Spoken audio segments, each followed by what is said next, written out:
the traffic stop, some of where I went wrong, the premises behind your right to travel. It's a positive right, guaranteed under the Constitution of the United States. It's a federally protected right. That's what I argue. I don't try to use their statutes, codes, ordinances. I don't answer with any of that crap. Most people have a misconception of what the Constitution is. The Constitution, in and of itself, is just a contract. Okay, it's a social contract wherein the government agrees to govern in a certain fashion, and we agree to be governed in that fashion. There's a couple maxims in law that tell you how the Constitution is to be interpreted. One says that a contract is to be interpreted in favor of the clearly intended and expressed beneficiary. As one of the people, well, we're the beneficiaries. So it's to be interpreted in our favor. Another one says that a contract is to be interpreted in favor of the non-preparer. And as any of us walking around right now know, we weren't around when that sucker was signed, so we're not a party to it. We didn't prepare it, so it's to be interpreted in our favor for that too. So according to well-settled law, that's basically what maxims are, by the way, are things that are pretty much well-settled in law. You shouldn't have to argue them, but you will. You'll have to stand on them. You'll have to know where you're coming from. But according to well-settled law, the Constitution is to be doubly interpreted in your favor. Our mistake over the years has been letting others interpret it for us. Nowhere in the Constitution will you find your right to travel. It's not in there.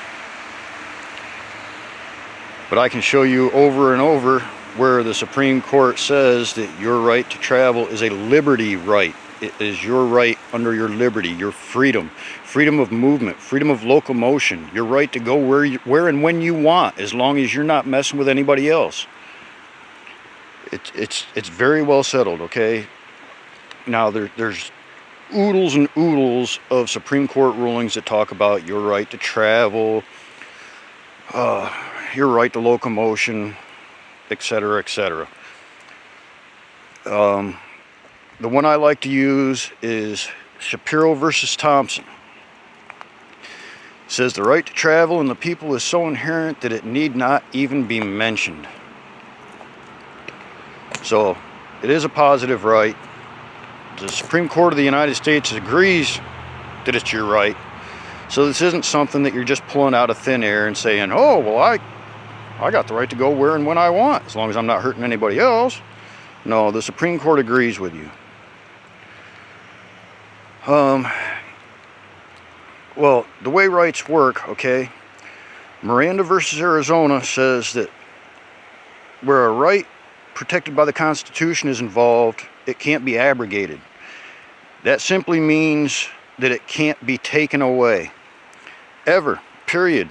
There's no subheading under which it can be taken away, so it is not allowed to be taken away. So if you can demonstrate that this was a right at one time, and we know it was. Look at what your great-great-great-great-granddaddy was allowed to do, man.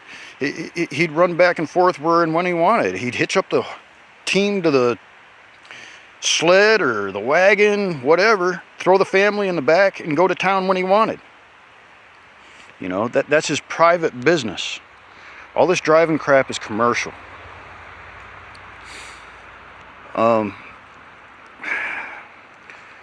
But anyway, Miranda versus Arizona says they can't take your right away. So if it was right at one time, it's still your right today. Murdoch versus Pennsylvania says that a right may not be converted into a privilege and a license and fee issued therefore. It's clearly unconstitutional. And then it goes on further to state that placing a fee on a right is like placing a tax on a right, and it tends to inhibit a right. And it's also unconstitutional for that reason. Well, if you break that down, what it's saying is they can't issue a license for a right. They can't issue any type of fee or tax for a right.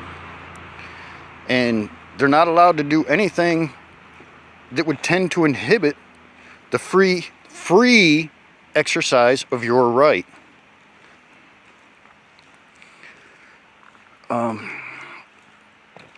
So basically what we've got going on here is they've taken your right to travel, converted it into a privilege, called it driving, issued a license and a fee for it,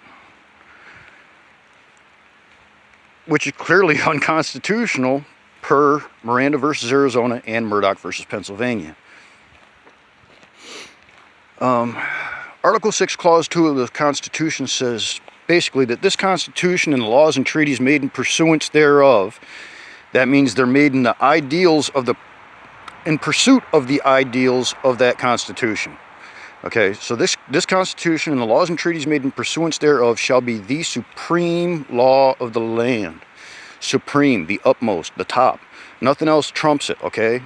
So if something that you're running into out there doesn't line up with what that Constitution says and your interpretation of it, it's got to be a logical interpretation. You just can't say, oh, the Constitution gives me the right to go up and down the road at 150 mile an hour. No, that's not your right, man. You're endangering people. You don't have the right to be a complete and total friggin' idiot and run around recklessly. But anything unconstitutional is null and void of law from its inception. It bears no power to enforce, and no citizen is obligated to obey it. That's Marbury versus Madison. And then Shuttlesworth versus Birmingham backs that up by saying that if they do somehow get a hold of one of your rights and they convert it into a privilege, well, you can ignore that fake privilege and you can enjoin in your right with impunity. That means they cannot punish you. Although they'll try. You better know what you're doing. I'm not suggesting you just throw your license in the trash today and start trying to do what I do. You'd better know what you're doing a little bit. They don't just give it to you, man. In today's day and age, the way things are going, if you want your rights, you take them. And Malcolm X said famously back in the day, a free man doesn't ask for his rights, he takes them. You know, he doesn't ask for his freedoms.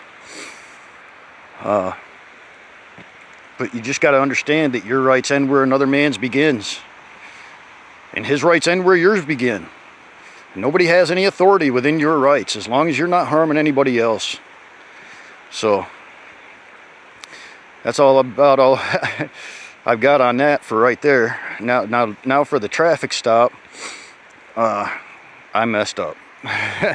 I've become too comfortable with the different police forces in this area. I've dealt with Scappoose Municipal, St. Helens Municipal. I've been to the circuit court. The state police have pulled me over. Sheriff's office, Columbia County Sheriff's Office, whatever. Over the past almost 5 years now, they've chose not to give me any tickets. They gave me one almost 5 years ago, and I went in and beat it. And my paperwork has come a long way since then, let me tell you. I actually enjoy going into court. I learn a whole lot from it each time. But there's a lot of people say don't even go in. They avoid it. They try to do paperwork to get out of going in and everything. But I like to go in and argue with them. I like to argue. Well, when I'm right anyway. I can't admit I'm wrong now and then. Getting off track here a little bit. But the traffic stop was messed up. What I would normally do is if they have their emergency lights on, okay, I know for a fact I'm not involved in any type of emergency situation. I haven't run anybody over, nobody's gone squealing off the road because of some idiotic action of mine. An emergency in law is defined as something so dire to life, limb, and property that it requires immediate remedy. In layman's terms, something is about to get screwed up right now, or the likelihood of it becoming screwed up right now is so high that I need to step in and fix it. That's the basic definition of an emergency. So how does your tail light fall under that definition? You know, a headlight being out, or like this traffic stop here. The reason he used to follow me to the church was my license plate light was out. You know, okay, great. None of those things are an emergency. He's running emergency lights. And they're not allowed to do it. It's a felony. It's the same as you or me walking into a crowded movie theater, pulling the fire alarm, screaming fire, and it's called inciting a public panic. There's plenty of instances of people crashing just because they're trying to see what's going on with somebody that's pulled over on the side of the road. You know, accidents cause accidents. People trying to look at an accident as they're going by, getting accidents. That's one of the reasons why they're not allowed to run these lights, just because they want to. You know, you don't just get to arbitrarily turn them on and have fun. Hey, I don't want to go, I don't want to stop for this light. Boom, hit the lights, woo woo, go. No, man, it's inciting a public panic and it's a felony. But what I'm trying to get to with that is the entire stop's dead just for that reason. It's well settled in law that if the stop starts bad, what comes after it's no good. Everything else is out. So there's a technicality you can use. I don't like to use it, but it can be done. I go in and I try to make my rights as understandable as I can to the court and to the people that may be in the gallery.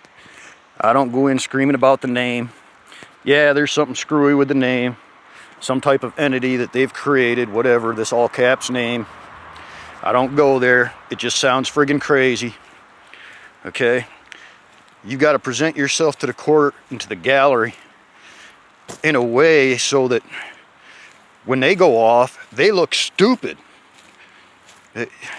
If you go up there in a good manner and present your case well, and the people can understand that, hey, wow, what this guy's saying actually makes sense. And then they turn around and they try to arrest you or tase you or the myriad of other things that they've got at their arsenal, you know, then they look bad, and the witnesses think so too. There's a whole lot that most people, when they're out there, they just don't understand. This has been kept from us. It's a hidden language that they use. Looks exactly like what you and I were taught in school, but words don't mean the same thing. The perfect example is the word understand. After all this I've spoken about, I could say, do you understand? And you'd say yes. Well, okay. In law, to understand doesn't mean to comprehend something. It isn't about knowledge. It's about your lack of knowledge. Because understand in law means to stand under or be in agreement with. So the moment the judge asks you, do you understand? You're screwed. If you say yes because you think he's asking if you understand what's going on here, that's not it. He's asking, do you understand the charges I'm about to bring against you? You know, are you in agreement with the charges I'm about to bring against you? And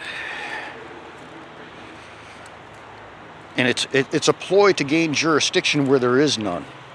It's all done through contract. What he's trying to trick you into contracting with him is what he's doing. But he's using another language to do it. The law is supposed to be understandable at a 7th grade level. But not when 7th graders are told that Webster's defines words, and then when you step into a courtroom, words don't mean what you were taught. It's a completely and totally unfair advantage. If you decide to do something like this, it's going to take you a little while. You aren't going to get it right off the bat. And you got to come at it with the right mental attitude. You go into court guilty-minded because you think you're doing something wrong, judge will eat you. You'll come out of there with no tail feathers, I promise. You got to know who you are and that what you're doing is right. You know, it's called a guilty mind. In law, it's called mens rea. And it'll get you, brother. It'll get you. That still small voice, you know. A lot of people call it a conscience. It'll screw you up if you're doing wrong, man. So, I don't know. I figure I'd just try to put out this little bit of video here. Maybe it'll help somebody out. Any questions or whatever, you can look me up on Facebook or post a question underneath this or something. I don't know. I'm not much up on the technology stuff. I just know my law a little bit. But y'all have a good one. Good luck and God bless. Alright guys, if you made it to the end, this guy right here is my Facebook friend. So he real, he ain't lying. This just another piece of proof that don't let the police scare you. Don't back down. You know, they gonna try all the tactics. And remember what I said. If you understand, you stand under they law. All of your constitutional rights is out the window when you understand statute and codes. I got another video, smaller video, just to prove that, you know, you don't need a driver's license. You don't, all these trolls that comment is all fraud. They work for the DMV, they getting paid big bucks. This just more proof, live video right here. You know, that it's fraud. All courts is commercial.